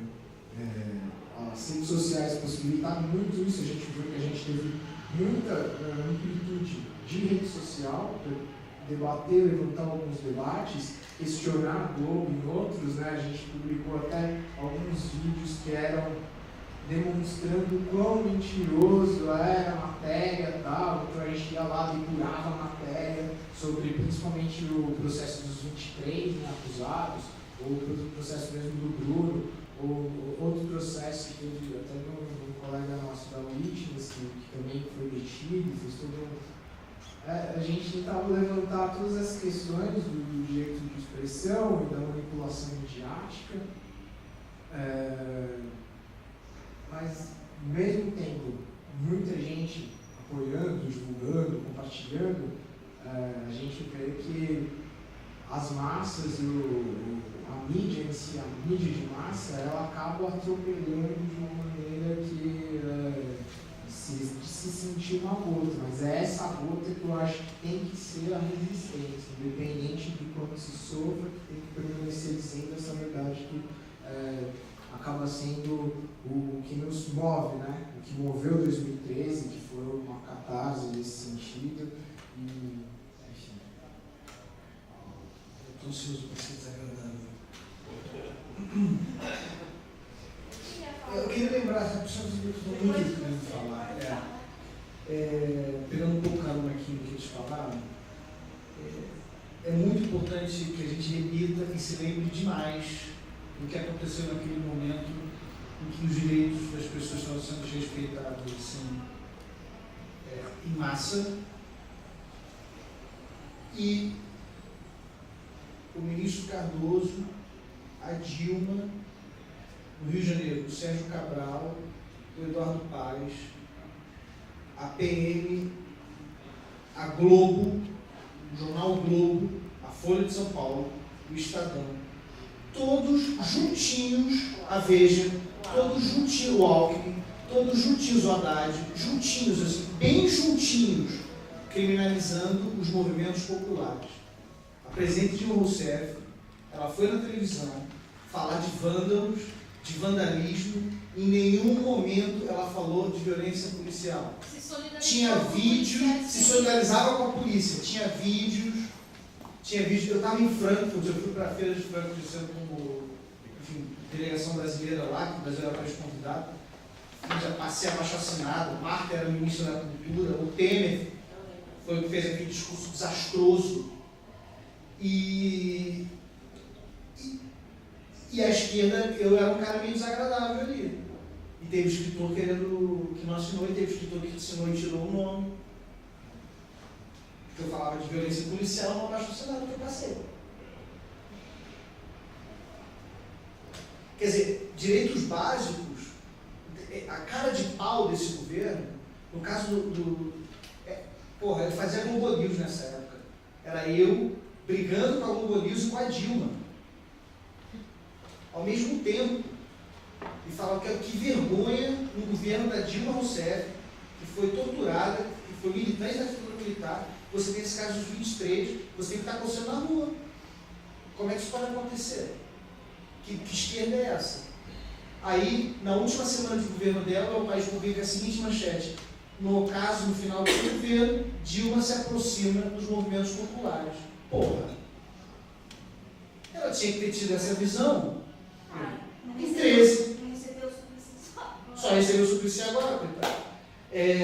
Aí que eu acho também que é outra coisa que eu não consigo mais, assim, eu fui, claro, óbvio, nas manifestações contra o golpe, eu acho que realmente é um golpe, ao contrário da RBA. Eu acho que é golpe mesmo. Mas assim, me sinto extremamente desconfortável em marchar do lado de quem mandou descer o cacete, de quem aprovou uma lei antiterrorismo, que ajuda ainda mais a criminalizar, como se não bastasse todas as violações de direitos. Ainda tem o fofo do Cardoso, né? Maravilha, queridaço. Então assim, eu fico extremamente constrangido. A última que teve, eu tipo, orelha baixa. Assim, eu estou lá gritando contra o golpe, mas quando vem um negócio de Lula, guerreiro do povo brasileiro, isso me arrepia assim a orelha, fica a orelha vermelha. Porra, guerreiro do povo brasileiro que mandou descer a porrada no povo brasileiro de boa enquanto foi conveniente. Aí no finalzinho, assim, se fosse um estadista de verdade, teria naquele momento, não na última semana do seu governo, naquele momento se voltado para as ruas, naquele momento feito a ponte com os movimentos populares. Mas ela se encastelou. E ela está pagando por isso, infelizmente não só ela, todos nós. Então assim, toda essa agenda de redução de direitos, uma coisa que era ruim e ainda ficou pior, eu boto na conta deles. Mais do que na conta do PMDB, porque o PMDB é o mal absoluto. Entendeu? O PMDB já é esperado, né? É o cão, é o demônio, é aquilo. Eu não posso. O retrocesso que isso representou para a esquerda no Brasil, historicamente, a gente ainda vai entender. Eu não entendo ainda o que isso vai representar para a nossa esquerda e para o nosso futuro. Agora, é trágico. Antes eu estava sendo otimista, né? Agora eu voltei, não, normal. Aí tem outra coisa que eu só, para terminar, assim, rápido eu falo, lei de e-mails. Eu estava, quando o Lula deu a coercitiva lá na Polícia Federal, eu fui na sede do PT, eu estava lá. A primeira coisa que o Lula falou, quando ele chegou lá, tinha os microfones, ele olhou os microfones e falou: cadê o microfone da TV Globo? Aí todo mundo militante, gênio, Nunca um governo deu tanto dinheiro de publicidade para a TV Globo. O PNDES, nós somos sócios da TV Globo, durante o governo do PT, eles continuaram dando dinheiro para a Globo via BNDESPAR, e não votaram a lei de meios, não deram concessões de rádio e televisão, mantiveram a mesma estrutura, a mesma oligarquia, a mesma 5 famílias, donas da mídia do país. E agora vem reclamar que a mídia manipula as informações contra eles. Eles são coautores disso. Certo? Eles são coautores disso. A culpa é deles. O Lula faz essa piada, é engraçado. Mas é engraçado até... Na hora eu ri, achei o máximo. Assim, até a página 2, né, Lula? Porque você ficou 8 anos no poder, elegeu a sua sucessora e não votou. E não distribuiu concessões de rádio e televisão. Era dar grana para os bloqueiros. Então, eu acho, assim, fazendo uma análise um pouco mais maldosa também, eu acho que teve 2 momentos, assim, que a gente poderia ter dado uma guinada que talvez tivesse estancado um pouco esse processo que a gente está vivendo hoje. A primeira foi na época do Mensalão, em 2005, mas ali o que eu vejo que foi feito foi, tipo, acharam uns bodes expiatórios, vamos prender esses, aí resolveu. Aí, na real, o PMDB vira vice, né? Depois do Mensalão. Aí que o PMDB cresce na jogada, né, gente? Assim, não só eles enterraram o Mensalão ali no Dirceu, tá? Entregamos a cabeça da Casa Civil, tá? Dando uma resposta para a sociedade, para indignação. Aí sai o PL e entra o PMDB como vice. Neste momento existe uma guinada. E se você olhar os piores projetos de infraestrutura, eles passam depois de 2005. Hoje, que estão hoje no junto da Lava Jato. Não é à toa. Então, ali houve uma repactuação dessas forças de corrupção e dos esquemões, e o PMDB voltou a ser um protagonista de ditar realmente as peças do jogo político, que é uma coisa que, no primeiro mandato do Lula, ele de alguma forma conseguiu dar uma segurada. Tanto é que a Dilma, antes de ser ministra da Casa Civil, ela era ministra de Minas e Energia, que é o ministério que tem mais recurso do governo federal e que historicamente é do PMDB. Sarney, Edson Lobão, Sarney, Edson Lobão, Sarney, Edson Lobão, Sarney, Eletronorte, Eletrobras. Então, assim, houve uma mudança na distribuição de poder ali depois do Mensalão, que, em vez de ser aproveitada para fazer uma devassa, vamos colocar em votação a reforma política, a reforma tributária, vamos mudar aqui o jogo das eleições, vamos limitar, vamos fazer ficha limpa de verdade, não. Calou uma boca aqui, dá uma resposta para a sociedade, prenderam o Dirceu, vamos em frente. Se cacifaram, se reelegeram, aí vem 2013. Porque quando eu falo isso, eu tenho vários amigos petistas, tá? Que imagina que a gente não está num momento muito bom da relação, mas eles são meus amigos, eu tenho o maior respeito pelo trabalho deles. Quando eu falo sobre isso com eles, eles dizem assim, não, mas você tem que entender que eles fizeram o que deu, que é um pouco essa lógica do menos pior, assim. Então vamos ficar com eles, que eles são parecidos, mas eles são o menos pior. Meio que se acomodou nesse rolê do menos pior. E quando vem 2013 que acontece essa fissura que o JP falou, por que ela não se capitalizou e falou assim, eu estou ouvindo a voz das ruas, a gente vai votar a lei de mídia agora. Eu estou ouvindo a voz das ruas, a gente vai falar... Vamos discutir uma reforma tributária, vamos taxar grande fortuna, alguma medida populista. Ela estava cacifada ali. Era de terninho amarelo na entrevista. Não, assim, ela tem uma... O grande depoimento que ela deu, antes de baixar as passagens, ela não acreditava em uma palavra, ela estava lendo o teleprompter, assim, foi uma das piores aparições públicas da Dilma, a história. Quem estuda propaganda e marketing tem que estudar aquilo como case, porque dá para ver que a mulher não acreditava em uma palavra que ela estava dizendo. Nem o boa noite ela acreditou, deve ter sido de manhã, nem o boa noite, assim, ela acreditou. Aí, em 2013, teve de novo, então assim, beleza, não consigo fazer sozinho, mas, pô, tem milhões de pessoas na rua. Então vamos. Aí, não, mas a culpa é do MPL, porque o MPL não queria negociar com o governo. Gente, vai. Né? Mas a culpa é do MPL. A culpa, quem abriu, quem chocou o ovo da serpente foi o MPL. Gente, o MPL estava fazendo uma campanha. Pela redução da tarifa em centavos. Fizeram uma campanha, a tarifa foi reduzida, acabou o papel da campanha do MPL. O MPL nunca se propôs a ser o bastião da revolução política no Brasil. A pauta do MPL era a tarifa. Transporte como um direito. A hora que baixou a tarifa, Os caras voltaram para a mobilização de base deles. Perfeito. Se fosse qualquer outro grupelho aí interessado em ego, o que eles iam fazer? Fazer partido. Nós vamos fazer um partido, eu vou me candidatar. Não, aqui é o grande movimento. Vamos aí, quem que vai ter dinheiro para nós aqui para fazer? O que os caras fizeram? Se recolheram para os seus núcleos de luta regionais. Perfeita condução. Mais ativista, autonomista que isso, eu nunca vi no Brasil. Então, assim, acho que é legal também trazer isso e a falta de timing mesmo. Se os caras queriam romper com esse menos pior, passar leva com esse PMDB, 2013 foi uma oportunidade perdida.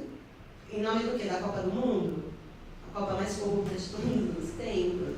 E a gente era inimigo do país. Eu fui chamada de inimigo do país, eu fui desconvidada de festa de família, porque eu estava protestando contra a Copa. E aí depois vocês vão de verde e amarelo para dizer que vocês estão vocês foram no estádio, xingaram a presidente, depois vocês não voltam de fazer micareta de verde e amarelo para protestar contra o campo. Vocês estão fazendo isso errado, gente, uma boa. Assim, né? Só para registrar, contra a Copa, até hoje tem várias pessoas de PT, de esquerda, que me reconhecem e falam assim, cara, o contra a Copa foi o nascedouro do golpe. Então vocês são os responsáveis pelo golpe que houve posteriormente, não é nem em 2013, vocês ali fomentaram o golpe, a direita fascista. Gente, assim, esse não tema tem como falar isso. Todo mundo não, porque eu fui militante do PT por muito tempo e eu não concordo com isso que eu Não, tudo bem, mas tem que separar bem, quem é da... Sim, claro, eu acho que a maioria maioria do PT está todo mundo discordante, por isso que houve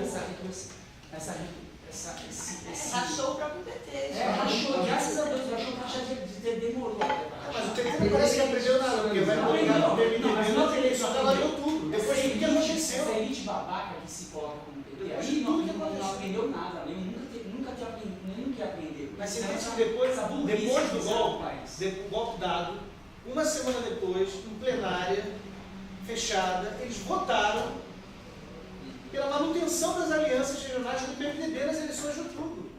Uma semana depois. Isso já na PT faz muito tempo. Bicho, não dá, né? Não dá mais. Eu não marcho mais do lado deles. Você já não marchava, né? Não. Não dá. Porque eles estão apoiando, eles estão aceitando a coligação com o PMDB depois do que aconteceu.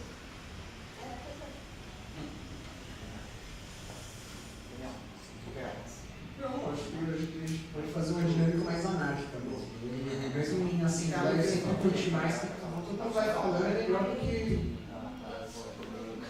Fala no microfone. Não, eu queria dizer que você tinha falado, né, a gente se enxergou na hora que tomou porrada. Eu sou absolutamente a favor. Toda vez que tem passeado, não importa o pau, não importa. Vai. E quando você vai ver a notícia, na hora, no dia seguinte, você lembra, você fala, isso é bobagem, isso aconteceu, isso não gostei. Então, assim, meu desejo é que, assim, convide, traga o maior número de pessoas que você conhece para a rua. Por que você mora numa cidade horrorosa como essa? Porque é um lugar de encontro. É aqui onde essa coisa está acontecendo. Então, vem para a rua. Você vai lá ver o que está acontecendo. Aí, no dia seguinte, você sabe. Acaba todo esse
informação. Uma massa crítica, né?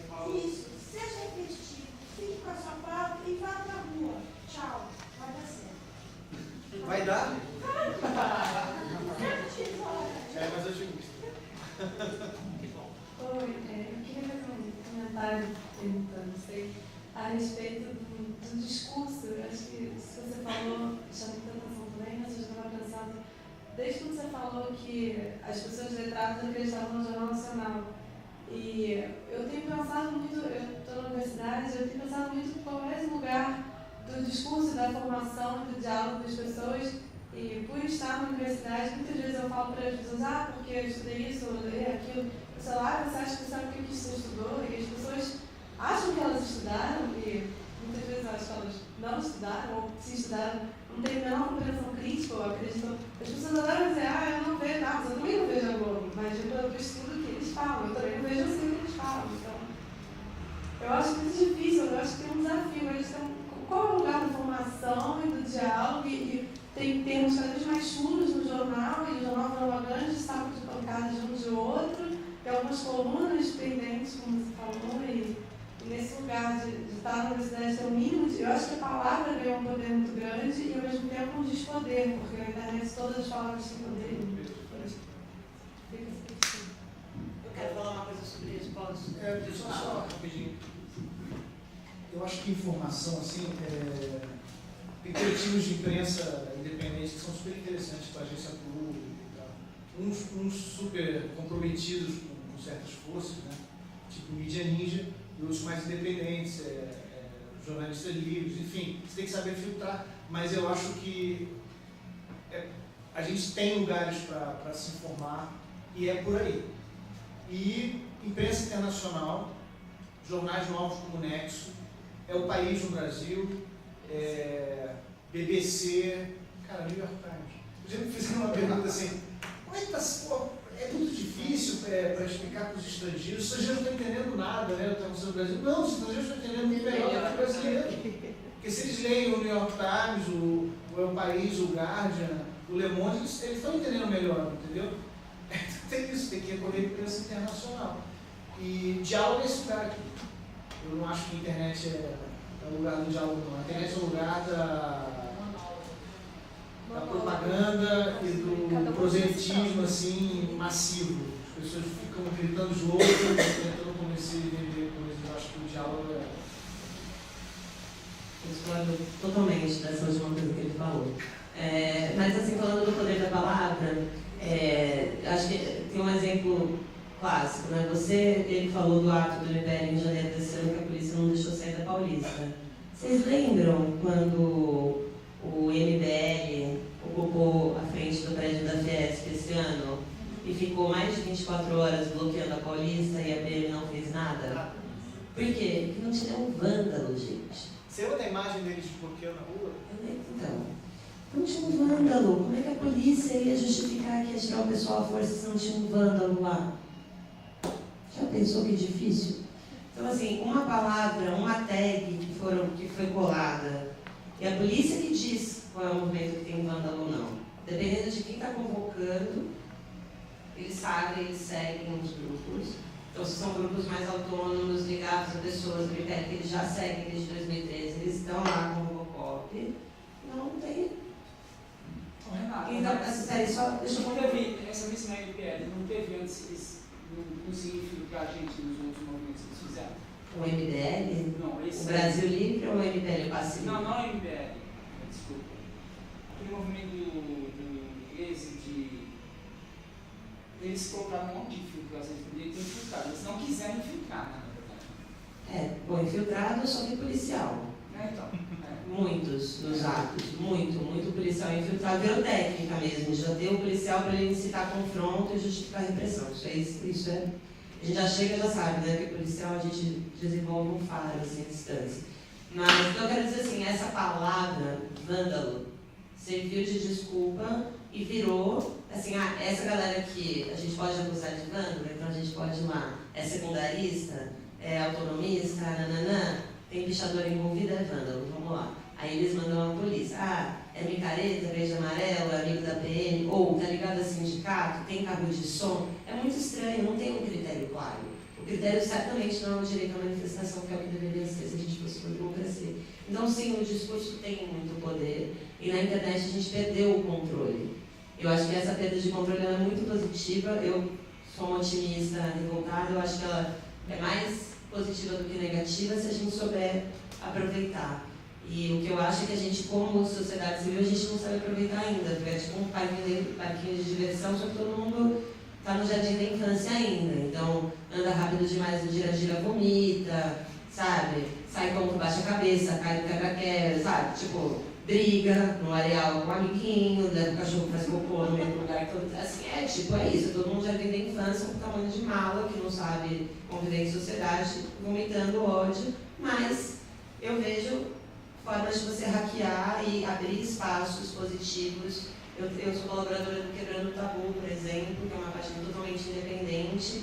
Hoje a gente tem mais de 4 milhões de seguidores e a gente consegue ter um alcance maior do que, por exemplo, o perfil da Folha ou o perfil da Veja no Facebook, que é bastante coisa. Você fazer isso sem dinheiro, com uma equipe de 1 e 5 colaboradores voluntários. Então, existem formas de a gente atacar e dominar a narrativa a nosso favor. Só que a gente precisa parar de brigar entre a gente. Golpe, não golpe. Mas ela falou sobre o diálogo, que é difícil ter diálogo na internet, é difícil que seja um espaço de diálogo. Pode ser um espaço de propagar uma ideia.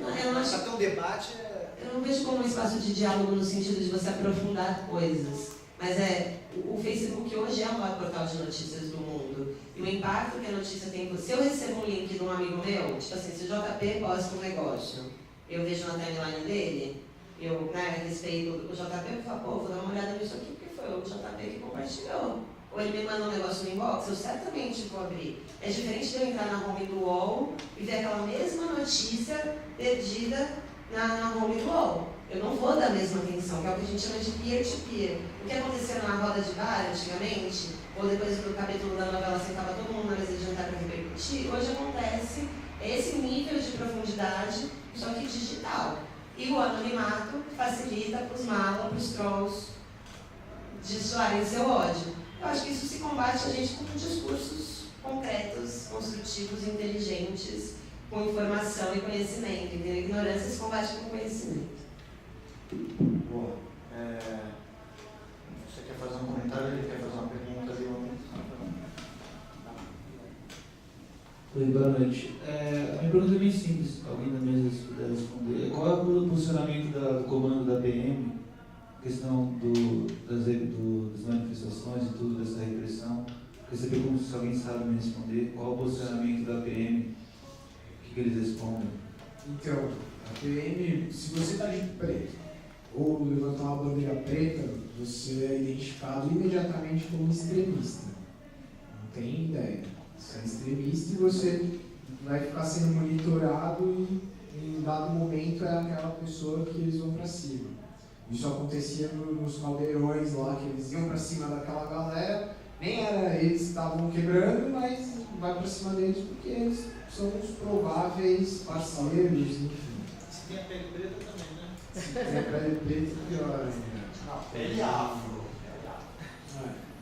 E assim, o comando ele já tem essa diretriz, né? A polícia ela já tem essa diretriz e ela sai para a rua assim. Ela acompanha realmente os grupos, né? De WhatsApp até. Você acha que está no grupo lá e tal, e tem uma pessoa que está monitorando. Recentemente eu fui vítima disso, nem estavam mais advogados ativistas, mas tem uma orientação para uma pessoa falando dentro do compliance da ocupação, né? Como que você tem quais os parâmetros para uma ocupação legalista, né? De desobediência civil, de expressão do direito político, e divulgar isso na Jovem Pan também, que, né? Foi uma coisa assim absurda, você extrapola completamente os grupos privados do WhatsApp. E assim, você vê que você está sendo monitorado. Você participou de luta por direitos sociais, e participa de algum grupo organizado, sociedade civil. Eu acho que hoje nós estamos debatendo sobre isso, acho que até aqui mesmo. Se organizou em qualquer tipo de organização sindical, condomínio que está né, enfim, no embate por meio ambiente, por uma praça melhor e tal, isso acaba sendo monitorado. Né? Você fala, mas estamos num estado policialesco. Foi até levantado hoje isso lá, porque saiu a notícia de que pedido de prisão lá dos famigerados. Né? Mas a gente está, né? Mas houve uma palavrinha aí durante esse período dos últimos 25 anos, 30 anos de redemocratização que era exatamente para isso, né? Ou como a gente está numa redemocratização, ou é uma democracia ou não é. Né? Por isso tem uma carta lá, tem lá todos os direitos, você tem que consolidar aquilo. Enfim, sei lá, se eu Eu queria dizer, o que sobrou também, eu acho que essa coisa das redes, para alguns movimentos identitários, como o movimento negro, o movimento feminista, essa galera descobriu como usar as redes a seu favor. Então, para pautas mais difusas, como direitos das mulheres, por exemplo, hoje, dentro do próprio movimento, quando a gente descobre um militante machista que já abusou e tal, eles sabem que a gente sabe e que a gente pode expor a qualquer momento, e isso, no mínimo, deixa o cara mais intimidado. Então, acho que um dos legados positivos é a gente se empoderar como autor das nossas narrativas. Para o movimento feminista, esse legado é bem claro, e o recado para os machos também é bem claro, que eles têm que ficar bem mais espertos. O movimento negro também se reorganizou usando a internet, então tem uma nova geração do movimento negro que vem com uma pauta muito mais clara, né, vem discutindo a violência de Estado e o racismo estrutural, usando a sua própria voz, né, sem os filtros da academia, de pesquisadores ou de interlocutores com governos, e isso muda o jogo. Né? Eu sempre digo que hoje em cada quebrada tem um infiltrado, uma feminista, um militante do movimento negro, alguém que trabalha com a agricultura urbana, alguém que está ligado na coisa do lixo, alguém que já fez uma defesa de direitos humanos local porque é um espaço público. E eu acho que a gente que está mais no centro, tem mais acesso à mídia, ou que eu hoje estou na Anistia hackeando uma ONG grande, com a estrutura tentando pautar essa questão do genocídio da juventude negra, porque para mim hoje a Anistia é a melhor ferramenta disponível para fazer esse trabalho, não porque eu tenha nenhum apego institucional necessariamente. Eu acho que é isso, assim, a gente aproveitar pelas brechas e pelos poucos espaços que vão se abrindo, independente de governo, sabe? Para mim, anarquia é autonomia. É você buscar dentro da sua própria vida maneiras de você ter a sua independência, você conseguir viver como comunidade colaborativamente. É o que eu tento fazer nas campanhas que eu trabalho, nos movimentos que eu apoio, e é o que eu acho que todo mundo aqui pode fazer, independente de frequentar um movimento formal ou não. Seja na faculdade, juntar um grupo de meninas para falar das questões de assédio, seja no condomínio para falar das questões de diversidade, maus tratos para funcionários, por exemplo, de inclusão. Então, a próxima contratação vai ser metade mulher, metade negro. Isso é uma coisa super relevante hoje. Eu não posso fazer nada? Pode sim, você tem uma escola, você tem uma empresa, começa daí. Começa promovendo, mas o cara não tem a qualificação, treina. Treina, porque 500 anos de subjugar algumas minorias, a gente não vai vencer só com cotas e com 20 anos de faculdade, sabe? Essa galera. Eu acho que é uma coisa que tem que estar ao alcance de todo mundo e cada um fazer a sua parte. Então, na minha organização, a gente está mudando. Então, que vinha, por exemplo, descrição de cargo de fora. Você precisava de uma certa graduação, um certo perfil. Como eu quero trazer gente que mora, vive na periferia, a pauta que eu estou trabalhando, eu mudei a descrição de cargo. Eles têm outras coisas. E a minha organização tem que se adequar, e não eles. A gente tem que se adequar às demandas dessas minorias, e não elas se adequarem às nossas demandas. E eu acho que essa inversão de valores, todo mundo está ao alcance de todos nós fazermos. Assim, independente de qual seja o seu rolê na vida. Você é porque você é ativista, você ganha a vida com isso. Não. Independente de eu estar ganhando dinheiro ou não, eu estou aqui voluntariamente.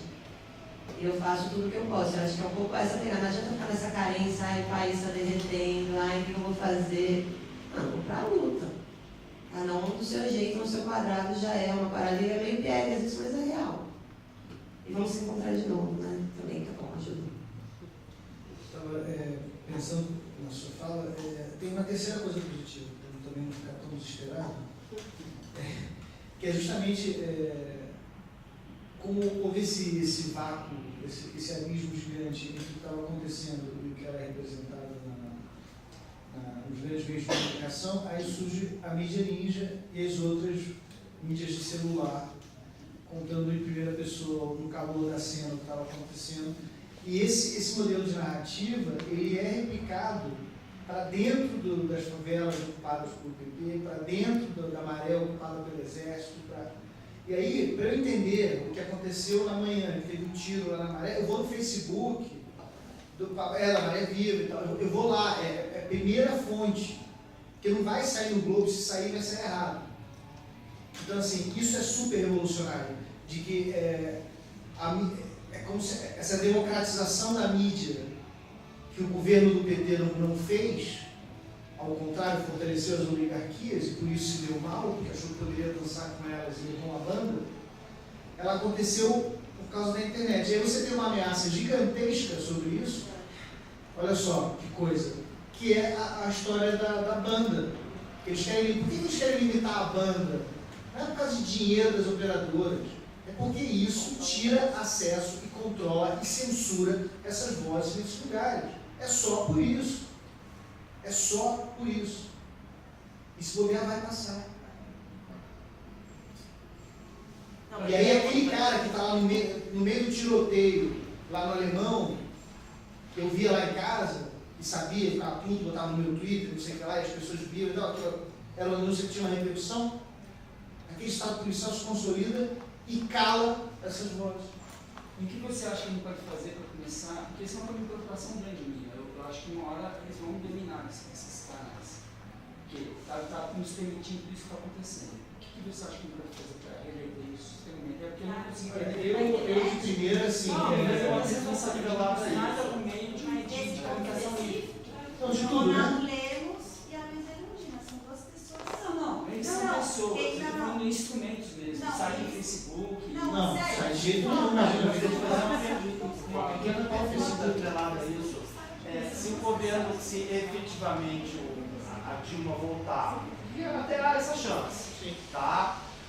Então está uma encruzilhada. Um enquadra de vez a Globo e correlatos, ou vai passar um atestado de gigantesca incompetência política. Olha, enfim, aí é esse de futurologia, mas assim, normalmente no Brasil as forças se acomodam, né? Nunca teve uma revolução popular, nunca teve uma revolução popular com resultados de mudança de governo, ou de status, enfim. A nossa independência foi feita pelo filho do português, a nossa república foi um golpe de Estado, dado por um monarquista. A nossa luta por direitos na luta de esquerda, que era uma coisa absurda. Absurdo, direitos humanos na esquerda. Então, assim, pela inércia, pelo que a gente conhece do Brasil, a coisa vai se acomodar e a gente tem que lembrar de uma coisa grande, que aí pode se acomodar de um lado ou de outro. Assim, esse período que a gente viveu, FHC, Lula, Dilma I, é um interregno democrático raríssimo na história do Brasil. Raríssimo. O normal do Brasil é o Temer desses caras no fundo. Isso é o Brasil. Isso é o normal. Isso é o normal. Então, assim, eu acho que, assim, voltando Dilma ou não, retrocesso. Retrocesso. Vai piorar, está piorando e vai piorar. Porque toda a agenda está pendendo para a direita. Um jeito como o Jair Bolsonaro, tendo 15% de votos numa pesquisa de intenção, ele joga todo o debate político para a direita. Porque o cara que está aqui no meio, ele vai dar uma...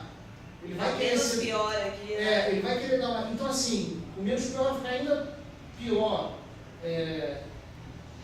Objetivamente, que ele perguntou, assim, que a gente ia falar de guerrilha. Vamos falar sobre guerrilha.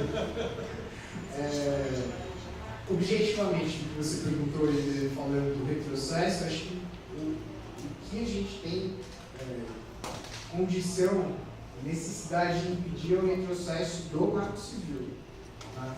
Eu estava em todas as dinâmicas que teve, discussão, os debates pela internet, mediação com hackers liberais de telecomunicações, hackers não liberais, hackers anarquistas, enfim, todo tipo de discussão teve na internet, né, diálogo que é difícil ter na internet, porque esses são os caracteres eles não têm as expressões que a gente acaba conseguindo harmonizar, né, um olho no olho, uma maneira de se expressar, mas o Marco Civil acabou saindo por pressão popular, por pressão virtual de uma grande parcela que pressionou sim a Dilma e vários ministros lá para passar. Né? Ministros que hoje defendem, a gente não tem liberdade, e tem garantido pelo Marco Civil. E é esse o grande ponto aí. A gente está falando de algumas considerações que são estratégicas. Né? De mídia, a gente não vai conseguir avançar em democratização. Eles vão fazer a gente perder o Marco Civil, é isso que a gente não pode deixar. Né? Com relação a governo e Estado, eles vão vir para cima na questão do terrorismo. Né? Terrorismo e policiamento, vigilantismo, e aí entra o Marco Civil, captura de dados, informações virtuais das pessoas. Lei marcial nas Olimpíadas. Lei marcial nas Olimpíadas já começa com uma. Já começou? E. Enfim. E o petróleo que está indo embora, né? Já é dado como certo que essa estratégia. Isso assim, será difícil de reverter, mas a gente teria que sim. E não vejo nenhum movimento que consiga fazer frente a isso. Né? Os interesses são muito grandes. Eu também sou otimista, mas tem que ter um pingo de realidade, né? A gente tem que enfrentar o que está ao nosso alcance. Assim. E, enfim, estamos aí. Né? Assim, é só para também eu ia falar em guerrilha, mas não sei guerrilha. Ia ser muito bom se nas próximas semanas as ruas ficassem cheias, de certa maneira reproduzissem o caos que a gente viveu agora voltando para a partida em junho de 2013, de protestos encontrados, de gente de verde e amarelo, de gente com bandeira da Dilma, de porrada entre a gente com a bandeira da Dilma. Isso tudo agora seria ótimo, porque poderia pressionar uma reversão desse cenário de perdas desastrosas de direitos dos personagens. Eu torço e vou para a rua e tenho articulado umas coisas, umas hackeadas em certos signos. O ideal mesmo seria que os amarelinhos ocupassem as ruas de novo, no Fora TM. Se a gente conseguir capturar, hackear os amarelinhos, acho que é possível. Já tem uns amigos aqui que eram amarelinhos que já estão prendendo a base. Mas prender na base é tirar a bandeira verde e amarelo da janela. Não, em silêncio, assim.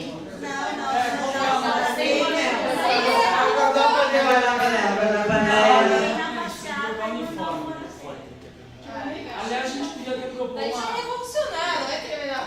A gente podia ter proposto um novo uniforme, que com essa bagunça toda, a gente todo mundo está querendo ter uma nova identidade. Tem que recuperar a bandeira.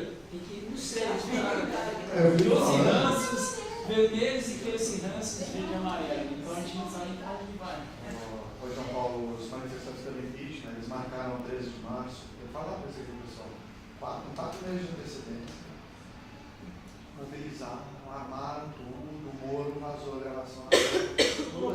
Aqui, a gente, enfim, com todo respeito a todo mundo que está nas ruas, tá? Mas sexta-feira, por exemplo, a gente teve o MTST num lugar, a marcha feminista no outro lugar, outras marchas pela cidade.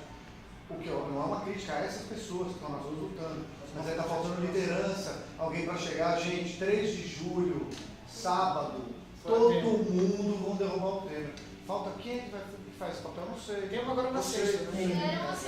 Alguém tinha que fazer isso para daqui a um mês, entendeu? Para todo mundo se preparar. Só uma observação do resto do manifesto. Tinha um cordão da TV, não, foram organizados isoladamente, mas tinha um cordão da TV que não permitiu que elas se encontrassem. Desviou a rota da marcha das mulheres. Sim. Mas o Fora TM é fundamental. Sexta-feira a gente. O Fora TM é vou nessa. Onde vai ser? Acho que é fantástico, né? É massa. Não, porque tem que Aí desce a consolação, para a esquerda e volta. Geralmente. pergunta? Só um comentário. É bem simples. E quem seria essa, entre aspas, essa força, essa corrente de direita que lidera tudo isso? Será que isso é uma liderança? Enfim, está no comando de quem essa movimentação atual no país? O que eu vejo, assim, como eu disse, eu não acho que é uma grande mudança de mãos, assim, o poder. Porque quem vai se beneficiar, se as coisas continuarem iguais em relação ao financiamento de campanhas, licitações, são as mesmas empresas. Todos esses acordos aí, elas são premiadas, acordos de leniência das empresas, são para elas poderem continuar operando, né? Porque como é que você tem uma empresa que é flagrada em 20 na Odebrecht, está em todos os esquemas, assim, os caras continuam participando de licitação, gente. Tipo assim, Ou a própria Samarco. ou a própria Vale, né? Samarco, a Vale. Tipo assim, os caras continuam participando de concorrência de obra pública, operando sem problemas, os caras não são presos. Então, até tem uns executivos presos, mas eles perderam os contratos? Não. Alguém está falando dos contratos? Não. Então, assim, a minha impressão é que não é que seja de direita ou de esquerda, existem grupos de interesse, as 4 irmãs empreiteiras, as 3 irmãs empreiteiras, que a pública fez a investigação, as 4 irmãs da soja, as grandes empresas que são... Então, por exemplo, você vê que os ruralistas, eles estavam satisfeitos com a Dilma. Então, não. Os ruralistas, eles não foram uma grande força pelo impeachment. No final, no último mês, quando eles viram que era uma questão de cartas marcadas, aí eles pularam no barco. A Cátia Abreu, que é a rainha do ruralismo no Brasil, ela ficou amiga da Dilma, ficou com a Dilma até o final. Por quê? Porque os ruralistas, eles tiveram todos os seus desejos atendidos. O ruralismo é de direita ou de esquerda? De direita. Então não são forças necessariamente novas. São forças que estão se reorganizando dentro de um novo pacto de governabilidade. O que ruim foi o pacto de governabilidade que existia entre o PT e o PMDB. Aí o PMDB está construindo um novo pacto de governabilidade com esses partidos medíocres. Porque do PSDB mesmo, quem está no rolê é o Serra. Né? Vamos combinar. Então, assim, sabe o que me assusta mais? Não é o silêncio de pessoas como eu. Tipo, você é isentona, você não quer se comprometer. Para mim, assusta o silêncio do Lula. Que desde o impeachment, a primeira vez que eu vi ele falando foi hoje de manhã. Que cadê o Lula, gente? Assim, cadê os petistas? Eu vejo mais Jean Willis defendendo a Dilma do que os petistas históricos. Cadê o Olívio Dutra defendendo a volta da Dilma, a democracia? Não vejo.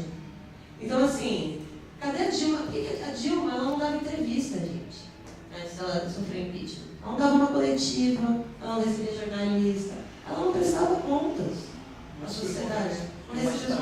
Aí ela estratégia de comunicação muito ruim, né? Muito ruim. E ela achava que ela não tinha que prestar conta mesmo. Então, assim, são vários equívocos. Não é só você tem um cara.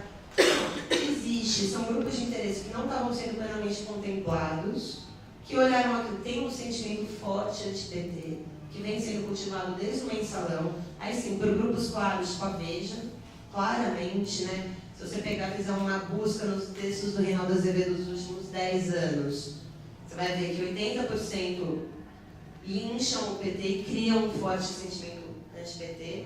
Então existe isso também. Mas assim, não era uma coisa, um risco real até 2013. Quando essa fissura, o tamanho da fissura, da desconexão entre o governo e a sociedade ficou claro para todo mundo. E aí eles ficaram refém das próprias alianças que eles tinham feito, tanto com o PMDB, quanto com as empreiteiras corruptas, quanto com a mídia golpista, quanto com todo mundo. É complicado. Assim, eu não acho que seja, se a gente tirar este grupo, a gente vai resolver. Não, é sistêmico. Então, assim, se a gente para mim é igual o tráfico. Você derruba um traficante, tem uma fila para assumir. A gente pode prender o Congresso inteiro. Se você fizer eleição na mesma regra de hoje, você enche o Congresso de novo de uma filha da puta. Simples assim. É igual você enxugar gelo. Pode prender por corrupção. Não vai resolver. Desculpa ser bem realista, mas é real, assim. Não adianta a gente se iludir. Vamos passar a limpo. Minha família inteira está iludida. Eu fico, gente, a queda de vocês vai ser tão triste. Porque, sério, não vai melhorar e ainda vai piorar. Daqui a pouco vai ter outro escândalo, e outro escândalo, e outro escândalo. Porque essa é uma forma como funciona o país.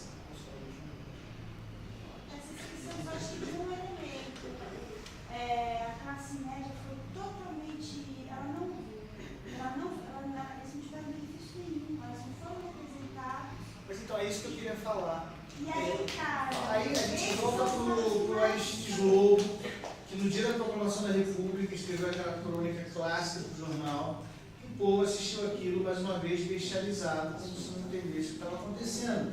O povo continua bestializado, porque a gente está vendo como a Rebeca falou perfeitamente, é um arranjo de força entre oligarcas. É um jogo que a gente não... É massa de manobra mesmo, entendeu? E assim, eu queria que a rua enchesse para ficar mais confuso, sabe por quê?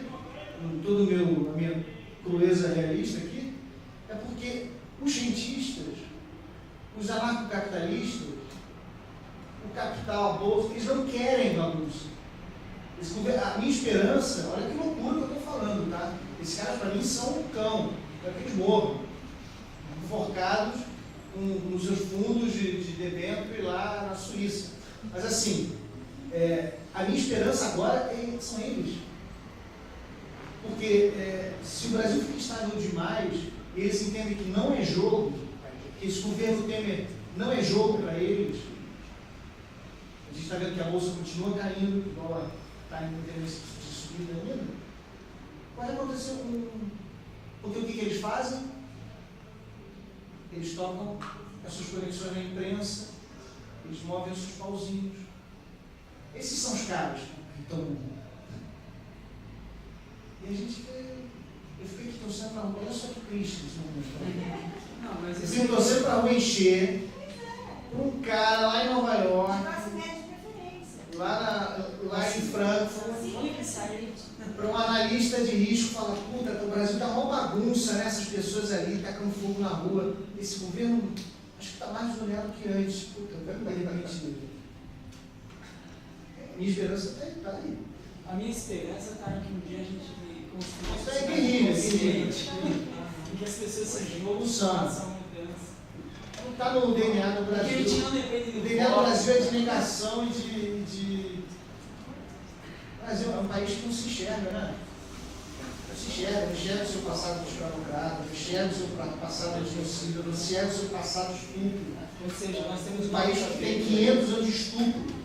Agora está na ordem do dia, meu Deus do céu, o estupro está na base do DNA do Brasil. Quer dizer, um país que se nega, não consegue se enxergar. Assim, revolução popular, pegar em armas, assim, vamos lá, está gravando, né? Se alguém quiser. Vai direto para PM. Se alguém quiser. Capitão JP. Eu queria só fazer um comentário que me chamou muita atenção, que quando você falou do Marcelo Odebrecht, não teve um boneco do Marcelo Odebrecht. Vários empresários foram presos. Eles querem fazer boneco já escritórios faliram, construtores faliram, não teve boneco. Ninguém lembrou do nome dessas pessoas. Isso eu acho que também faltou. Não, a gente não está discutindo nem...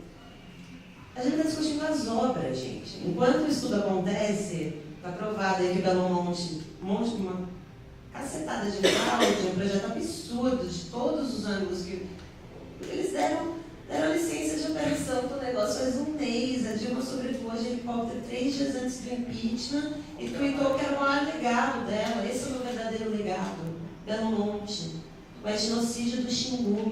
Ela acredita nessa parada. Se é uma pessoa que promove um etnocídio indígena em 2010. Teve reportagem, né? Eu queria cortar os pulsos com o meu peito. Assim, amiga, fica difícil te defender, amiga. Não dá para defender. Eu não consigo. Por uma questão de coerência. Mas aí, como a gente estava falando um pouco antes, a questão de o governo de esquerda no sistema capitalista é meio paradoxo. Então, é aquilo das pautas de esquerda serem pontuáveis, porque quando chega de fato no Brasil, é uma estrutura. Exato. Assim que existe, é isso. Quando a gente categoriza, a gente está falando de direitos difusos, direitos sexuais e reprodutivos, direito à manifestação, justiça ambiental, são direitos difusos, eles têm que depender de vertente, entendeu? Assim, e não existe isso. Se você olhar a China, a Rússia, países que eram comunistas, se você olhar, eu vi um mapa da Rússia uma vez de como é contaminado, é bizarro. A China é um dos países mais poluídos do mundo, então assim, não é que é muito melhor na questão ambiental, e este é um grande problema. Porque quando eles vêm com uma proposta completamente desenvolvimentista. O discurso do Lula quando ele saiu, depois do segundo mandato, dizendo que eu posso sair feliz, porque hoje eu sei que cada brasileiro tem a oportunidade de comer carne todos os dias, de ter carro. Para ele, é isso, entendeu? Isso tem um custo. Você fazer todo mundo comer carne todos os dias, todo mundo no Brasil ter carro, é um modelo de desenvolvimento que é incompatível com a justiça ambiental. E às custas deste modelo de desenvolvimento foram sacrificados direitos. Os indígenas, eles não sofriam tanto no Brasil desde a época da ditadura.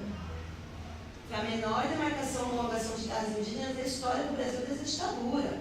Fernando Henrique demarcou 10 vezes mais assentamento, mais terra indígena e unidade de conservação do que a Dilma e Lula juntos. Isso é grave. Então, assim, é complexo. Eles acreditaram nessa. A Dilma acreditou nessas obras. Os caras construíram uma usina nuclear de 20 bilhões de reais, gente. No Brasil. Um projeto de 76, Vera Geisel. É foda. E a taxa de importação de painel solar Não, e a gente aqui ainda brigando quem é que vai ficar com o dinheiro do pré-sal num mundo que acabou a farra do petróleo, gente. Acabou, a gente chegou atrasado nessa divisão.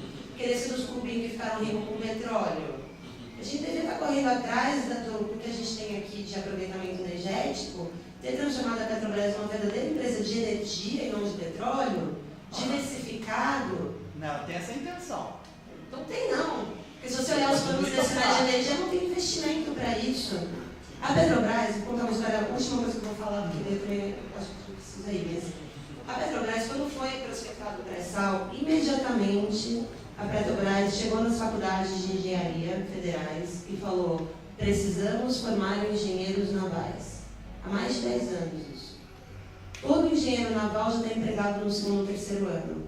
Eles projetaram, eles se prepararam para virar um grande produtor e exportador de petróleo. Não se prepararam da mesma forma para as outras formas de energia. No Brasil, você só forma técnico em hidroeletricidade e petróleo. Então, não existe um interesse de você realmente criar uma indústria de renováveis no Brasil que poderia gerar até 400 mil empregos, que é o que dizem os estudos econômicos do setor. Com tecnologia nacional, aproveitamento local, baixa emissão de carbono. Não tem desculpa para isso não ter sido feito até hoje. A única desculpa é corrupção, manter os poderes do jeito que eles estão, se não quer descentralizar a matriz, porque isso você tira poder. Então, assim, a discussão é muito mais embaixo. Não adianta a gente ficar discutindo PT versus golpe, não discutir matriz energética. Não adianta a gente discutir tudo isso e não falar de ruralismo versus reforma agrária. Não dá. As minhas discussões são essas. Quer me chamar num ato? Pode estar o PT inteiro no ato. É para falar de reforma agrária? Eu vou. Vamos falar de fim da PM? Pode estar quem for. Pode estar o MBL no ato para falar de fim da PM. Eles não iriam. Eu estou aqui dando um exemplo absurdo. Eu vou. Eu não tenho problema de me achar como contraditório. A minha questão é são rebates de pautas, não de partidos. É isso. Obrigada, viu, gente? Desculpa falar de nada. Bom, alguém mais quer concluir? Então, boa noite. Eu queria agradecer a todos participantes a gente sai aí ao longo da semana de debate de junho de 2013, obrigado de junho. E, bom, enfim, a gente pode ficar aqui na pessoa a gente pode continuar conversando e tal, mas agora mais informal, mais descontraído.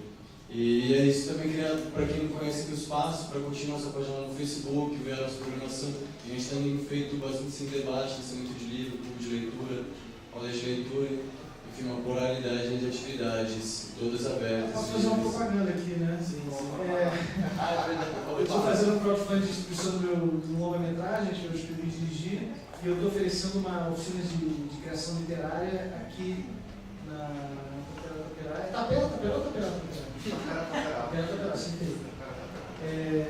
em julho, então quem tiver interesse, procura no Facebook, é João Paulo Cuenca, ou gigante.com.br/morte.jp. Faz o seguinte, se você for no Facebook e procurar João Paulo Cuenca, vai estar lá um link disso que eu tenho enchido o saco de todas as pessoas. Então, às vezes, crowdfunding, e eu acho que a oficina vai ser muito legal, assim. que nesse espaço são 4 aulas. Eu dou há mais de 10 anos e recebo um treinador que a estreia dela aqui também em Santa Cruz. Valeu.